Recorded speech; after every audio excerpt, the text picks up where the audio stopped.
Boa noite. Parabéns, doutor Daniel. Nossa, eu cheguei até a me comover com a sua fala. Eu comungo com seus pensamentos e trago isso para a questão da psicologia. Eu sou psicólogo e professor. Minha pergunta até é uma provocação. Eu vou provocar os colegas, os estudantes e também do serviço social, como também a Marília. Boa noite, parabéns pelas suas colocações também. E o Guilherme, misto um pouco como Donati e como diretor do CRP. É muito fácil bater palma, questionar esse tipo de violência, vamos combater, muito legal. Mas uma frase que eu sempre digo, né? A pior forma de violência é aquela que não é reconhecida como tal. Porque enquanto ela permanecer nessa situação, ela vai se perpetuar. E a pior forma de violência é quando ela é praticada de forma ideológica e não reconhecida, ainda mais com pessoas que são formadas para combater a violência. O doutor falou do artigo 5º, mas eu falo assim de ramificações do artigo 5º, que é o Código de Ética do Psicólogo, que é o Estatuto da Advocacia da OAB, que é o Código de Ética do Serviço Social. E nós vemos profissionais dessa área atuando e perpetuando a violência. Eu não tenho que falar de equipe técnica da Defensoria, né, do CAN, nem do NAT, que eu nunca tive contato no meu ato profissional com esses profissionais. Até, inclusive, o Roberto Evangelista foi meu professor e orientador do meu TCC. Mas a minha crítica, infelizmente, é que falta um representante nesse tema importantíssimo, que é do Poder Judiciário propriamente dito, que são um magistrado ou alguém da equipe técnica, né, dos psicólogos concursados normalmente, que são os indicados para perito pelo juiz. E aí que está o grande dilema e o grande problema. Nós vemos cada situações absurdas de laudos feitos que perpetuam a violência, que multiplicam a violência de forma assim estarredora. Temos aí o livro da Maria Helena de Souza Pato, que fala da formação do psicólogo, né, e a relação de poder, que fala da miséria da psicologia, que fala daquele caso daqueles 2 meninos de Ribeirão Pires, lá, Rio Grande da Serra, por aqueles lados, que morreram pelo laudo da psicóloga, que falou que eles manipulavam a realidade para ter vantagem própria e foi levado para a família e deu no que deu. Viraram picadinho, quase ninguém fala porque não é classe média, né, porque pouco se falar e pouco se fala. Graças ao grupo de psicólogos aí coordenado pela Maria Helena, fomentou aí o debate, que até hoje continua aí, que deveria existir. Ela fala nesse livro da questão dos psicólogos, que a massificação do ensino superior que atinge a advocacia, atinge o serviço social e atinge a psicologia também, e a Maria Helena fala especificamente da formação do psicólogo, e que se não debate a psicologia na formação do psicólogo de forma crítica. Eu tenho, na minha prática profissional, e agora uma coisa bem atual, que logo deve aparecer no CRP, uma perita que, nos meus quesitos preliminares, ela simplesmente colocou algum como os quesitos que não tem validade, não deveria ser impertinentes. Que no CPC diz que quem pode decretar o quesito como impertinente é o juiz, né, e não o psicólogo. Primeiro, ela não responde dizendo que é pertinente.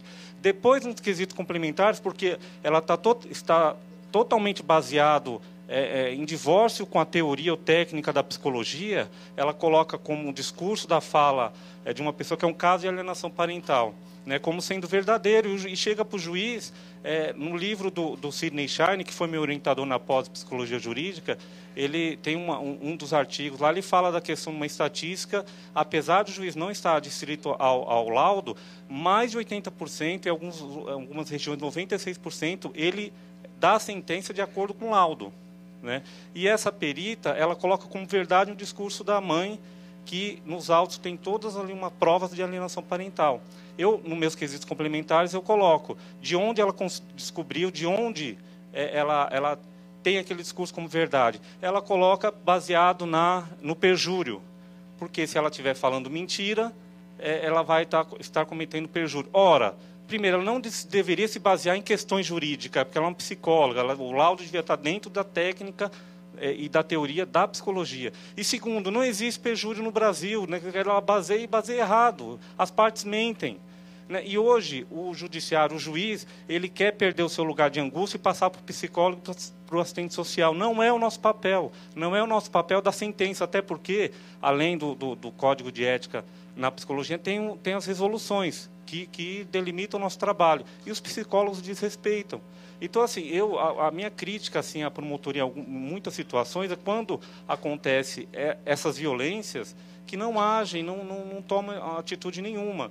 O juiz acaba aceitando aquilo como verdade. E eu vejo, assim, eu fico muito triste, porque relação capital, trabalho, violência, aí Marx já falava, seja séculos. Agora, a violência do psicólogo que está aí, a gente tem que ver, né, e tem que combater também. Né? Tem que combater, nesse caso, levando ao CRP, né, questionando e debatendo, e já nasce, e aí eu comungo da sua ideia, porque isso nasce na academia, nasce na formação. Né? Então, não vamos perpetuar a violência, né? Vamos combater e começar dentro de casa. Tá? Obrigado. Nesses 13 anos, eu atuei em diversas áreas, atuei muito pelo interior, rodei bastante o Estado, e atuei principalmente nas áreas da probidade administrativa e do urbanismo, mas atuei também na área da família, na área da infância e juventude, e pude verificar que, infelizmente, a realidade é exatamente a que foi relatada aqui por vocês. Em alguns casos, o que existe é o acolhimento dos pareceres do setor técnico de maneira totalmente acrítica. E com fundamentações desse tipo. É o que eu disse porque eu disse. E ponto. Né? Por quê? Porque para o juiz, não estou fazendo crítica nenhuma a nenhum juiz específico, mas muitas vezes, com aquela pilha enorme de processo, aquele monte de coisa para resolver, acaba sendo uma saída mais fácil. Não estou dizendo que isso se justifica, não estou dizendo que é correto, mas, infelizmente, é o que acontece muitas vezes na prática. Juízes, promotores, defensores, enfim. Muitas vezes, aquele que é operador do direito, que não tem conhecimento específico na área da psicologia, da assistência social, acaba seguindo aquele relatório de maneira absolutamente acrítica, sem interesse, por exemplo, de buscar saber, olha, aqui foram formulados quesitos que criticam esse laudo. Vamos buscar entender melhor isso aqui? Infelizmente, isso muitas vezes não acontece. E muitas vezes acontece o contrário também. Muitas vezes se seguem motivos utilitaristas, motivos buscados no senso comum, os motivos mais inadequados, desprezando-se o trabalho dos núcleos de apoio interdisciplinar. As duas coisas acontecem. Né? Na verdade, a sensação que eu tenho agora, eu estou fazendo mais um testemunho pessoal mesmo. A sensação que eu tenho nesses 13 anos de Ministério Público é que, muitas vezes, os profissionais do meio jurídico têm essa fama, né, de ter uma certa soberba, de achar que são os donos da verdade. E muitas vezes isso acontece mesmo na prática. Muitas vezes, simplesmente, a participação daqueles que contribuem para iluminar o nosso caminho, daqueles que contribuem para que a nossa atuação seja uma atuação reflexiva, seja uma atuação consequente, acaba sendo desprezada. O que fazer? O que fazer, infelizmente, é a articulação. E a articulação, quando é possível, porque aí vai depender da composição subjetiva de cada instituição, de cada organização, de cada movimento naquele lugar. Mas quando possível, a articulação com o Ministério Público, a articulação com a Defensoria, com o que for possível, com os movimentos sociais, com as organizações da sociedade, enfim, com órgãos públicos que tenham competências, finalidades que sejam afins. E muitas vezes a gente vai ficar na mão mesmo. Não são só vocês, viu? Todos nós, muitas vezes, todos aqueles que... Gostei de uma expressão que foi usada, né? Que muitas vezes acabam nadando contra a corrente, muitas vezes a gente fica realmente sem o que fazer. E a gente, no Ministério Público, muitas vezes se depara com situações assim. Um trabalho enorme é feito com a devida articulação com a sociedade, com os movimentos, com todo mundo que é necessário para que o Ministério Público cumpra realmente seu papel. E muitas vezes esbarra-se num conservadorismo do Poder Judiciário, simplesmente põe fim a questão ali, e como muito bem observado pela Marília, né, põe fim à questão no processo, mas o problema social continua existindo lá. Né? Infelizmente, isso acontece muito. Isso acontece com todos nós. Isso a gente tem que saber lidar. Quem nada contra a corrente, infelizmente, me parece que a cultura hegemônica é voltada à preservação desse estado de coisas, que não é o estado de coisas que a Constituição quer.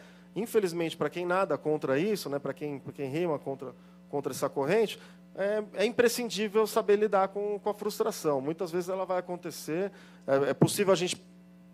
É preciso, é necessário a gente usar a nossa criatividade, a gente procurar caminhos, mas também é necessário, não é ser derrotista, né? Mas também necessário, às vezes, a gente saber que não vai ter caminho. Às vezes, infelizmente, nessa batalha, a gente, na minha avaliação pessoal, perde mais do que ganha.